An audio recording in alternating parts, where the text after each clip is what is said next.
Hello, and welcome to Shared Health's Mental Health and Addictions Virtual Library series. This presentation is about understanding gambling, and we're glad you are here. Before we begin, it's important to note that Shared Health provides health services in facilities located on the treaty territories and ancestral lands of the Inuit, Anishinabeg, Anishinaabe, Nahitawuk, Ininawak, Nehiawak, Dakota Oyate, and Denisoline nations, and on the national homeland of the Red River Métis. We acknowledge harms caused by colonialism and dedicate ourselves to building relationships and collaborating with First Nations, Inuit, and Métis people. Through this commitment, and rooted in truth and reconciliation, we will improve health experiences and outcomes for Indigenous people.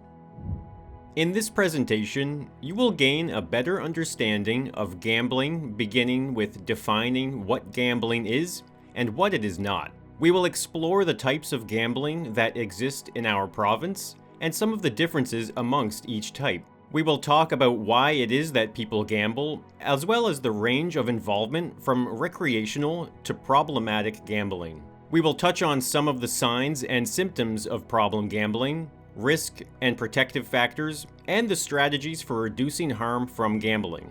We will also explore some of the similarities and differences that exist between gambling involvement and involvement with substance use and misuse.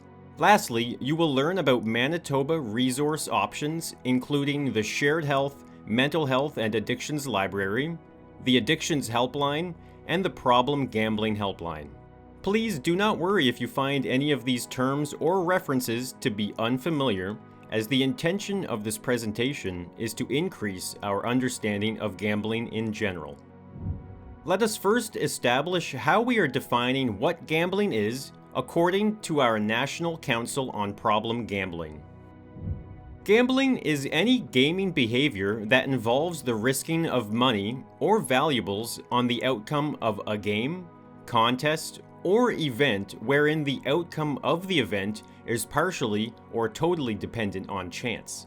Unlike other risk-taking experiences such as skydiving or changing one's career, gambling involves risking money and the possibility of winning or losing financially. The rush may come from the possibility of winning, while the loss is an unwanted consequence.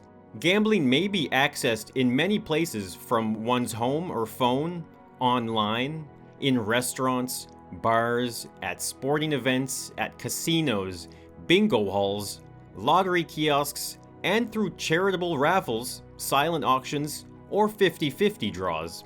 Notice that gambling games may differ according to the level of chance involved. Understanding the impact of chance on all games can assist gamblers to make more informed decisions.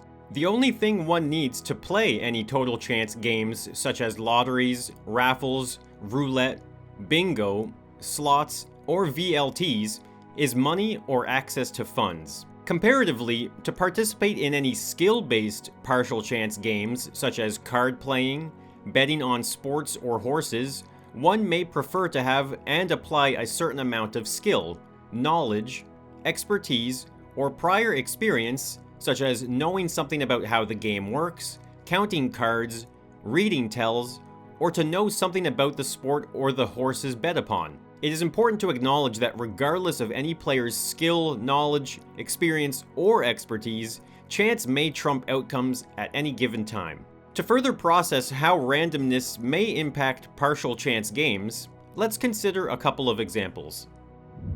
For our first example, consider you are betting on a horse or sport event. You have no control over the possibilities of things like injury, any decline in well-being of the horse or player due to life's events such as poor sleep, mental health issues, life circumstances, weather, traveling, or the impact of the event happening near or far from their home base. All of these uncontrollable examples add to the chance element or may further trump one's skill-based knowledge, experience, or expertise when betting on sports or horses.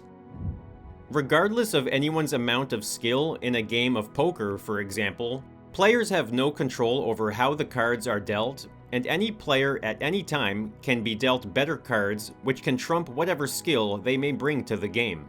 Note, using basic perfect strategy can assist players in home-based card games like blackjack, and has less impact when playing regulated games in places like casinos, online, or machine-based video poker games where a percentage of all monies wagered remains in the house.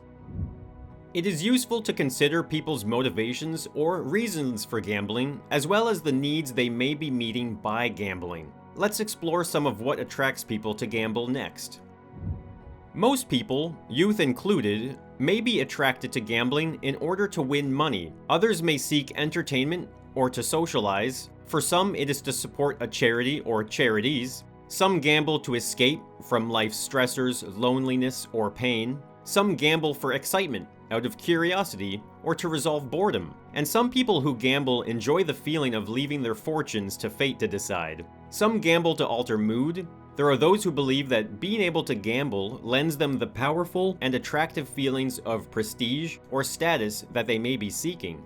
With this range in motivations to gamble, it is worth noting that some reasons, such as to escape, alter mood, or resolve boredom, may increase one's vulnerability towards experiencing harms and assist us to further explore potential problem indicators for oneself or their loved ones. It is helpful to consider the ranges of gambling involvement in order to help folks stay safe and avoid problems.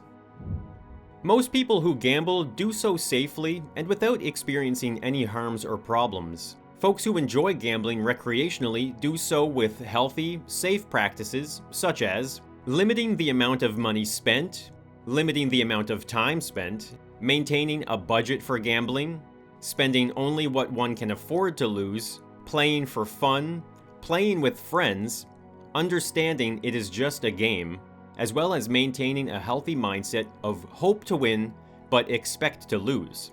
Let us go on to explore some of the potential indicators for problematic or harmful gambling involvement.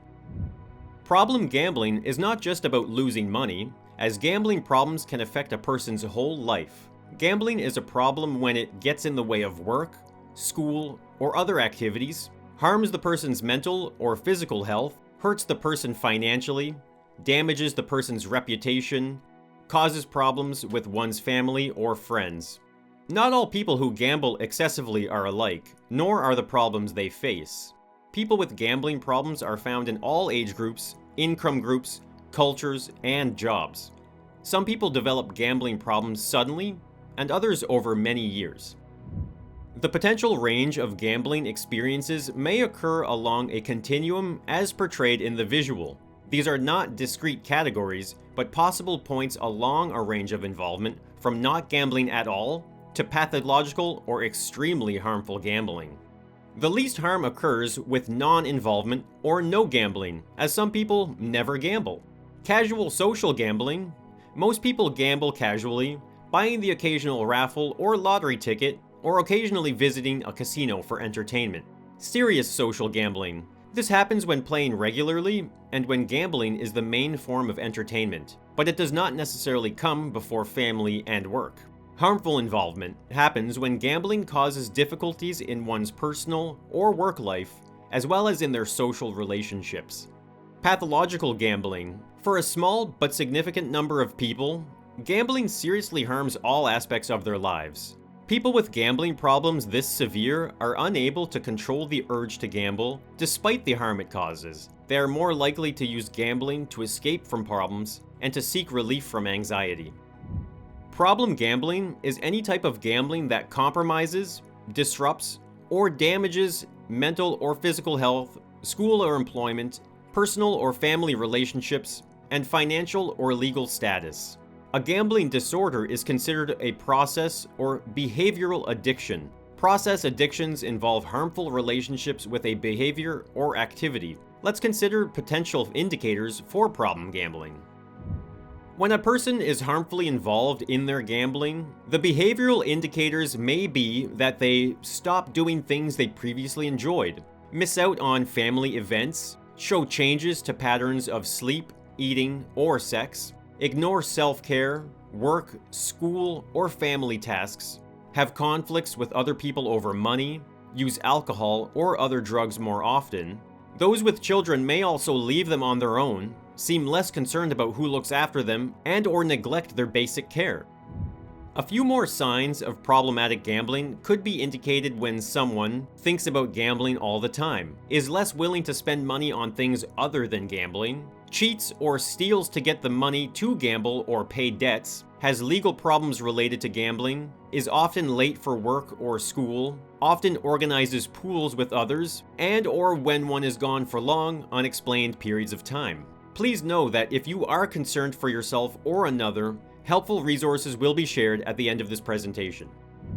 Problem gambling, unlike substance use, is unique in that gambling and problem gambling can remain hidden from loved ones and others. While some of the indicators for a gambling problem may be similar to problematic substance use, such as work or school problems, missing work or school, loss of friends, as well as depression, the indicators which are most unique to problem gambling include the experiences of being in financial disrepair, such as unpaid bills, being in debt, borrowing money, and committing illegal acts, such as stealing or committing fraud, as well as having suicidal thoughts. While financial disrepair and illegal activities to gain access to money can be common amongst folks who gamble problematically, suicidal ideation is also concerningly common. Across Canada, at least 200 individuals with gambling problems die by suicide each year, according to estimates from the Canada Safety Council. It is important to acknowledge the potential for suicidality or considering suicide amongst those who struggle with problem gambling, and to encourage them to seek support and help sooner rather than later. For more information, please see Suicide and Suicide Prevention in this series. Whenever there are concerns about the immediate safety of an individual, please seek help by accessing crisis resources or call 911. It is useful to consider any lifestyle factors that may protect, help, or prevent someone from experiencing gambling problems, harms, or risks. Most people who gamble can be protected from gambling problems when they have a good sense of how to manage their money as well as their time. It is essential to have a healthy balance in one's life, so that gambling is not the only outlet for meeting one's needs for recreation, leisure, coping, resolving boredom or stress, such as exercising, playing or attending sports, music, art, or spiritual activities. Understanding how gambling works in that all games are random, the odds are against winning, and all gambling games, events, or activities are set up in a ways to achieve profits for the gambling industry, such as MB lotteries, and not for the majority of gambling participants. Players who understand that although they may achieve individual wins, over time a portion of all monies wagered will go to and remain in the house, can be protected from experiencing harms from their gambling. The Lower Risk Gambling Guidelines, or LRGG, developed with the Canadian Centre for Substance Use and Addiction, the CCSA, can also help to further assist in preventing gambling problems. The recommendation is to follow all three of these guidelines. Gamble no more than 1% of household income. Don't bet more than 1% of your household income before tax per month. For example, someone with a household income of $70,000 before tax should gamble no more than $58 per month. Gamble no more than 4 days per month. The guidelines suggest you don't gamble more than 4 times a month. This works out to roughly once a week. Avoid regularly gambling at more than 2 types of games. If you gamble on a regular basis, don't play more than 2 types of games. Familiar types of gambling games include lotteries, sports betting, table games like roulette, poker, and blackjack, craps, slot machines, scratch tickets, horse racing, bingo, video lottery terminals, as well as online forms of gambling like poker or slot machines. For anyone experiencing any risk factors such as problems from alcohol, cannabis, or other drug use, problems with anxiety or depression, personal or family history of gambling problems or substance use disorders, these limits may not be suitable. In these instances, consider gambling less than the guidelines recommend, or not at all. It is worth noting that the type of gambling games played can make a difference. Fast-paced games that involve frequent betting can more quickly lead to problems. With slot machines, electronic gaming machines, poker, and many online forms of gambling, people can spend a lot of money in a short time. It is also helpful to know one's reason for gambling. Is it for fun? It is worth noting people who are gambling try to escape problems in life, are more likely to experience harm, and may find it difficult to gamble within suggested guidelines. In addition to the lower risk gambling guidelines, the Canadian Centre for Substance Use and Addiction encourages safer gambling tips to further prevent harms for all who choose to gamble. The tips that can help to ensure that the risks of experiencing harms from gambling are further reduced are: to plan ahead. If you have a big trip or special event coming up where you'll be gambling, plan ahead. Remember the guidelines and set your own personal limits. To have a financial strategy. Keep in mind how much money you are able to spend on entertainment when deciding how much to gamble. To make it a cash-only transaction. When you gamble, consider leaving credit and debit cards at home. Bring your gambling limit with you in cash. The COVID-19 pandemic makes this strategy more difficult to use. There are also apps that can prevent your phone from making payments. To adopt smart scheduling. When you intend to gamble, try to schedule activities directly afterwards. This scheduling will provide you a departure time and a time limit on your gambling. To keep a clear head. Try to limit your consumption of alcohol, cannabis, and other drugs while gambling. And to consider whether to go solo or in a group. Gambling with other people can affect how you gamble. It can influence what type of games you play, how much you bet, and how long you gamble for. Think about how gambling with others or gambling alone might impact you and plan accordingly. People who have experienced problems with gambling will almost always have a variety of debts that will be adding to their stress. It is therefore important to consider accessing non-profit financial counseling where available. Folks can also work out repayment plans to further relieve stress. Additionally, it is important to recognize what needs gambling meets and resolve healthier ways to meet those needs. Please consider these helpful gambling and problem gambling resources. The Mental Health and Addictions Library is the most comprehensive information source for substance use, misuse, gambling, and related issues in Manitoba, offering up-to-date, reliable information on issues, trends, and research in the addictions and mental health field. Visit in person at 1031 Portage Avenue in Winnipeg. Email us at sh-mha-library@sharedhealthmb.ca or call 204-944-6279. If you are concerned about your own or a loved one's gambling, please call the 24-hour Problem Gambling Helpline toll-free at 1-800-463-1554. The Community Financial Counseling Services addresses financial concerns and can fast-track folks with gambling concerns free of charge. Visit www.cfcs.mb.ca. For further gambling-specific information in our province and nation, feel free to visit the following sites: Manitoba Liquor and Lotteries at mbll.ca, Liquor, Gaming and Cannabis Authority of Manitoba at lgcamb.ca, Game Sense. To know more, play better, visit gamesense.com.